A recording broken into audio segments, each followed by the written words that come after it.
Welcome everyone to oldtacosandgeeks.com. We have returned to superhero gaming as I said we would. This is episode 13. Justin here. Thank you for joining us here at oldtacosandgeeks.com. Or if you're watching this on YouTube, thank you for joining us on the tube. And today, my friends, we are back in the Marvel universe and things are about to get a little bit incredible because we are talking about the Incredible Hulk Ultimate Destruction. And this was released in 2005 and it was developed by Radical Entertainment and published by Vendini Universal. At the time, Radical was best known for titles like The Simpsons Road Rage and Dark Summit, but Ultimate Destruction was their bold attempt at redefining what a superhero game could be: open world, visceral, and unshackled by movie tie ins. This was the studio's second Hulk game titled 2003's Hulk, and that was a movie tie in with more linear gameplay. Radical used the lessons learned from that game to turn something more ambitious. Rather than following a script, Ultimate Destruction was built from the ground up as a comic book sandbox with input from writer Paul Jenkins, who was also known for the Incredible Hulk comics. And you also have voice actors like Ron Perlman also in the particular game, which is pretty cool.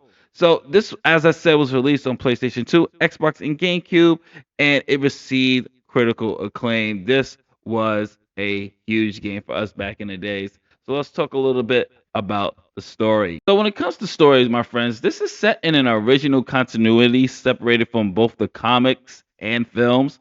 Ultimate Destruction follows Bruce Banner as he seeks a way to rid himself of the Hulk.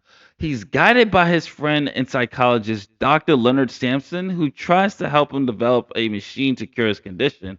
However, their efforts are constantly thwarted by General Thunderbolt Ross and a newly introduced villain, Emil Blonsky, who is undergoing a dangerous transformation of his own. The story strikes a thoughtful balance between psychological depth and comic book flair. Banner's internal struggle with the Hulk is more than just background noise. It's central to the game's tone, reinforced by cutscenes that emphasize his fractured psyche and growing desperation. And unlike many superhero titles, Ultimate Destruction doesn't rely on saving the world, it's about surviving it, with the Hulk and both being used as a weapon and hell as a curse. Now, in terms of gameplay, Ultimate Destruction truly shines here because it's one of the first superhero games to successfully capture the power fantasies of playing a larger than life character. You control the Hulk in a fully open world environment with missions scattered across urban cities and desert canyons, and Hulk can run up walls, leap across buildings, use cars as boxing gloves, rip missiles out of the air and hurl them back, smash through the entire military base. The game's combat system is surprisingly deep for its time. You earn smash points actually to upgrade Hulk's moves, and unlocking over 30 different combos and abilities, from the devastating weaponized object mechanic to mid-air shockwaves. Everything you feel and do here feels epic in scope and massive. And then you also have boss fights against enemies like Abomination and armored tanks that keep the campaign in its variety, while side missions and collectibles like comic book covers give players plenty to do to explore. It's a precursor to modern open world superhero titles like Spider-Man and well, I'll just say Spider-Man 2018, because of course we already know that Spider-Man 2 came out a couple it came out before this. And of course Prototype, which was also developed by Radical. And one thing I love about the gameplay is those mechanics, and you really do feel like the Hulk, man. You really do. Just the combat mechanics. I think one of my favorite things to do in this game was really just using the car, making my gloves. You have like target locking it with some real precision aiming, air juggling with tornado uppercuts. The combat in the combat in here was really solid, really really good. And then you have side content, which it features challenges, races, skill-based mini games, and it was pretty good, man. I really did enjoy what they did with this. Now, in terms of graphics, for a 2005 game, I still believe that this holds up surprisingly well. The visuals on the PlayStation 2 and Xbox were bold and colorful, with a shell-shaded flair that gave the game a comic book aesthetic without going full cartoon. Hulk's emanation, particularly his running and jumping and smashing are fluid and weighty, and the environment destruction is the real show stealer here. Buildings crumble, cars blow up, objects are flying, and just even from the sound quality, just the screams of people being terrorized by the Hulk, it's kind of disturbing but funny at the same time because you are the Hulk doing it. And as far as the music goes, I really did like the music. It's a mix of cinematic orchestration and it has some adrenaline pumping battle kills. It's not as iconic as some of the other superhero game themes, but it complements the gameplay very, very well. And the voice acting is a really good job here as well. Like I said, Ron Perlman's in the game and Neil McDonough as well. And they do a great job of really elevating the story and narrative here. And, as far as this goes, to wrap this up before I actually play a little bit so you guys can see this thing in action, what I really think I want to say is that this game is addictive. This game is awesome.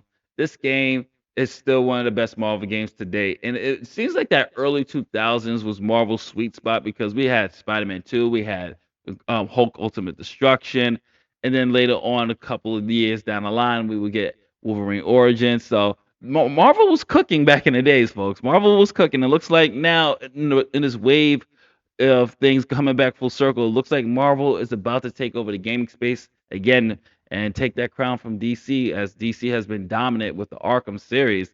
So I'm curious to see where the future holds for Marvel games with this one. But as I do with Pinfall Rewind, and I will be doing this for the next season of Any Gaming, I'm going to play a mission here so we can see this game in action. So let's play Hulk Ultimate Destruction. All right, it is time to get playing here. Let's take a look at Hulk Ultimate Destruction, my friends. Something we've been waiting to see. I've been waiting to play this game again. This is actually in my top 5 Marvel games of all time. I might actually do a top 10 list for when we get back to the 10 playlist where we do our countdown. I might let me know if you want me to do that. My choices of top 10 Marvel games of all time, and let's get into this because this is just pure utter brutality and destruction.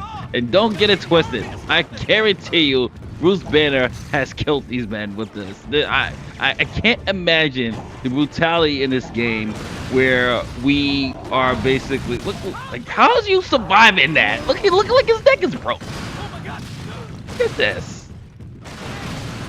Who's surviving this? Especially from Hulk. Ooh, batter up. Get back here. Oh my god. I could do this all day. Literally. The destruction is just absolutely crazy. Alright, we got a new story mission, so let's get to that. I was gonna let him live, but ooh, alright, enough! Ooh, got him. Ooh, sorry lady. Yeah, civilians can get it too, don't matter. Hulk is an equal smash. I love the transversal in this, just the way he's just scaling the buildings like this. Could you imagine a remastered with updated graphics? Keep the gameplay the way it is, but could you imagine the graphical scale of this? This would be so amazing. Like the Insomniac graphics with this would be amazing. With this, keep the core gameplay, keep everything the same. Just give me updated graphics and visuals. I will love it forever. Alright, so our mission here that we're going to be doing is destroying 3 of these substations here. So let's get into it while we wait and load. Alright. It's PS2, people, so it's going to load a little bit. Loading time's a little longer than Batman Dark Tomorrow, which is actually pretty shocking. Alright, let's go, Hulk. Alright, where's the substation? Oh, it's over here. Alright, first thing to smash. Get ready to destroy that. Oops. There we go.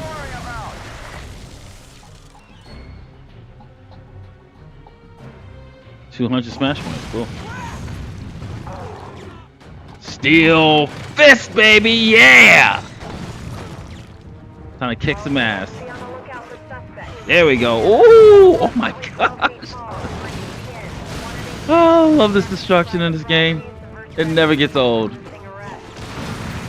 Oh, my bad. Oh, sorry, lady. Oh my god. You know what? Come with me. How are you still alive after all this? This is something me and Des used to do all the time. This is the best stuff, folks. Watch this. Goodbye. Yeah, she's dead. You can still see her being flown. That's crazy. Yeah, she's completely dead. Go. Let's keep going. Critical mass.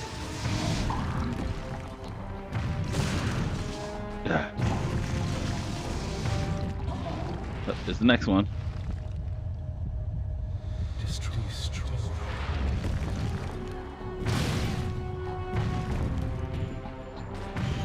Alright, where are you? Oh, there we go. Oh. Wait. Camera controls is probably the only thing I'll say is like a little bit like wonky at times, but are you guys serious? Do you know who I am? I'm the Hulk, bitch. Oh, there we go.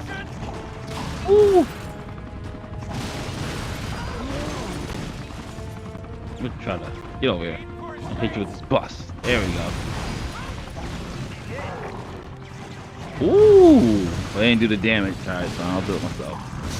Another one out of commission. I hope we got a tax surplus.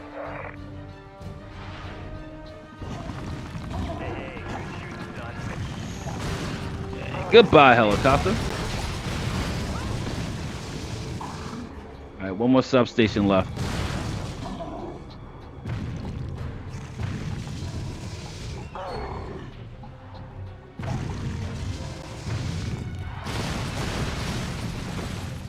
Go up. And we are near the end here.